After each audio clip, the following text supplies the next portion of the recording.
third edition of the Iranian Automotive Industry Exhibition has got underway in the capital, Tehran. The four-day event is aimed at helping international car makers get a better view of the Iranian auto market. Press TV's Yusuf Jalali has attended the event and filed this report. The third Iranian Automotive Industry Exhibition has kicked off in the capital, Tehran. The event is the first in kind since the implementation of the JCPOA and the removal of sanctions against the country. It brings together major Iranian and international automakers.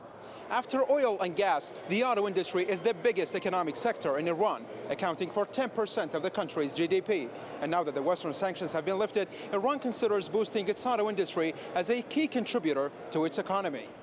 Iran's automotive industry has been in decline in recent years due to the sanctions, which limited the import of efficient auto parts. This sharply decreased the annual car production in Iran to 700,000 in 2012, down from 1.6 million prior to the sanctions. However, now the Iranian government is trying to persuade global manufacturers to invest in the auto sector. President Hassan Rouhani's January trip to Europe appears to be fruitful in terms of retying the old knots with European car makers. Many big names in the auto industry, including Benz, Renault, and Fiat, have expressed readiness to cooperate with Iran Khodro. We already have signed contracts with French automaker Peugeot. Before the nuclear deal came into effect, Iran had to rely on its own resources to cater for the demands of its domestic market. Iran Khodro Industrial Group is the largest and the oldest vehicle manufacturing company in Iran, founded in 1962.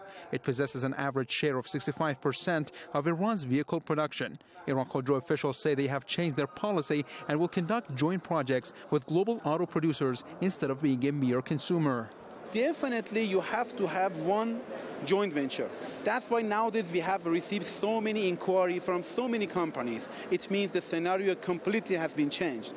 Saipa is the second largest Iranian auto company. It was established in 1966 with 75% Iranian ownership to assemble Citroens under license for the Iranian market. It builds mainly Korean cars, but has also developed its own engine and range of cars. It has now resumed its ties with its French partner. We are celebrating 50 years of cooperation between Citroën and Saipa. It's been a very good cooperation in the past, and we are expecting to renew this cooperation for the future. Iranian automotive officials say the nuclear deal opened new doors for the Iranian auto industry.